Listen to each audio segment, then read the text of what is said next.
नमस्कार, मी प्रिया. प्रियाच्या सोपी रेसिपीमध्ये तुम्हा सर्वांचं खूप खूप मनापासून स्वागत आहे. तर आज आपण मकर संक्रांत विशेष तिळगुळाचे लाडू कसे बांधायचे ते बघणार आहेत. तर ही जी रेसिपी आहे ती एकदम सोपी आहे. व्हिडिओ शेवटपर्यंत नक्की बघा आणि व्हिडिओ जर आवडला असेल तर माझ्या चॅनलला प्लीज लाईक आणि सबस्क्राईब करा. तर बघा, इथे आपण 2 प्रकारचे लाडू बांधलेले आहेत. एक आपण गोल गरगरीत लाडू बांधलेला आहे आणि एक चमच्याच्या मदतीने लाडू बांधलेला आहे. तर तुम्हाला हव्या त्या शेपमध्ये तुम्ही लाडू बांधू शकता. तर बघा, हा सुद्धा लाडू आपला किती मस्त दिसत आहे आणि हे जे लाडू आहेत ते आपण जेव्हा बांधले आहेत तेव्हापासून ते अगदी संपेपर्यंत अगदी भुसभुशीत लाडू होतात. तर याचा जो पाक बनवणार आहे तो आपल्याला पाक व्यवस्थित बनवायचा आहे. जर तुमचा पाक पुढे गेला तर लाडू जे आहेत ते अगदी कडक होतात आणि दाताने तुटणार सुद्धा नाहीत. आणि जर तुमचा पाक अगदी योग्य झाला तर लाडू अगदी संपेपर्यंत तसेच चांगले राहतात. तर बघा, इथे आपले लाडू जे आहेत ते अगदी मस्त झालेले आहेत. चला तर मग आता वेळ न वाया घालवता रेसिपीला सुरुवात करूया. आता इथे मी 1 वाटी भरून तीळ घेतलेले आहेत. तर घरातील कोणत्याही वाटीच्या मापाने 1 वाटी तीळ घ्यायचे आहेत. तर तीळ जे आहेत ते आपण इथे गावरान तीळ वापरलेले आहेत. हवं तर तुम्ही इथे पॉलिशचं केलेला सुद्धा तीळ वापरू शकता. पण पॉलिश केलेल्या तिळापेक्षा गावरान तिळाला खूप छान अशी चव असते. आता तीळ घेतले की चांगले स्वच्छ निवडून घ्यायचे आहेत आणि एकाच वाटीच्या मापाने आपल्याला हे माप घ्यायचं आहे. म्हणजे घरातील कोणत्याही वाटीच्या मापाने 1 वाटी तीळ आणि पाव वाटी आपल्याला शेंगदाणे घ्यायचे आहेत. तर इथे मी 1 वाटी भरून तीळ घेतले आहेत आणि पाव वाटी शेंगदाणे घेतले आहेत. आता चला तर मग आपण गॅसवरती कढई गरम करण्यासाठी ठेवली आहे आणि त्यामध्ये आपल्याला शेंगदाणे भाजून घ्यायचे आहेत. आता बघा, शेंगदाणे भाजत असताना आपल्याला अगदी मध्यम ते मंद आचेवर हे शेंगदाणे छान असे भाजून घ्यायचे आहेत. जर तुम्ही गॅसची फ्लेम हाय केली तर जे शेंगदाणे आहेत ते पटकन करपले जातात आणि आपल्याला जे लाडूची चव आहे ती अगदी करपल्यासारखी लागणार आहे. म्हणून आपल्याला अगदी छान असे शेंगदाणे भाजून घ्यायचे आहेत. आता आपले शेंगदाणे भाजून झालेले आहेत. त्याच कढईमध्ये आपण आता तीळ सुद्धा भाजून घेणार आहेत.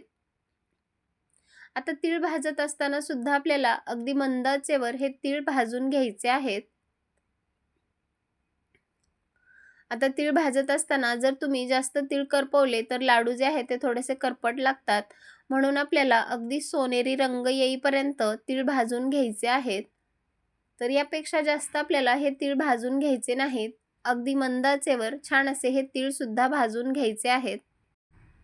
आता बघा, एक 2 ते 3 मिनिट झालेले आहेत. अगदी मंद आचेवर हे तीळ आपण छान असे भाजून घेतलेले आहेत आणि याचा अगदी छान असा खमंग सुद्धा वास येत आहे. आता तीळ भाजून झालेले आहेत. हे आपण एका चाळणीमध्ये काढून घेतले आहेत आणि हे आपल्याला फॅन खाली पूर्णपणे थंड करून घ्यायचे आहेत. आता शेंगदाणे सुद्धा मी फॅन खाली थंड करून घेतले आहेत. आता बघा, शेंगदाणे आपण थंड करून घेतले की त्याची जी साल आहे ती पूर्णपणे चोळून काढली आहे आणि एका शेंगदाण्याचे आपण 2 भाग करून घेतलेले आहेत. हवं तर तुम्ही इथे थोडंसं जाडसर कूट करून सुद्धा घेऊ शकता. आता तीळ सुद्धा पूर्णपणे थंड झालेले आहेत. तर पटकन थंड व्हावे यासाठी आपण फॅन खाली थंड करून घेतले होते. आता लगेच आपण पाकाची तयारी करणार आहेत. आज आपण पाकामधले तीळ शेंगदाण्याचे लाडू बनवणार आहेत. तर गॅसवरती मी कढई गरम करण्यासाठी ठेवली आहे आणि त्यामध्ये आपण अगदी चमचाभर साजूक तूप टाकून घेतलं आहे. 1 वाटी भरून गूळ घेतलेला आहे. तर गूळ आपण या तुपामध्ये टाकून घ्यायचा आहे. आता बघा, गूळ घेत असताना आपल्याला चिक्कीचा गूळ घ्यायचा नाही तर साधाच गूळ वापरायचा आहे. आणि गूळ घेतला की त्यामध्ये आपण एक 2 ते 3 चमचे पाणी टाकणार आहेत. त्यामुळे आपला पाक जो आहे तो अगदी पुढे जाणार नाही. आणि गूळ घेतला की तो आपल्याला अगदी चिरूनच घ्यायचा आहे, म्हणजे पटकन तो वितळला जातो. आता अगदी मंद आचेवर हा आपल्याला गूळ जो आहे तो पूर्णपणे मेल्ट करून घ्यायचा आहे. म्हणजे जे गुळाचे खडे आहेत ते आपल्याला पूर्णपणे वितळवून घ्यायचे आहेत.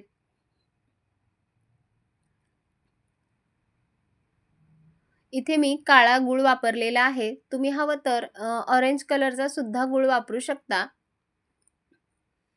आता बघा, गुळातील जे खडे होते ते सुद्धा आता पूर्णपणे वितळलेले आहेत आणि गुळाला चांगला फेस येत आहे.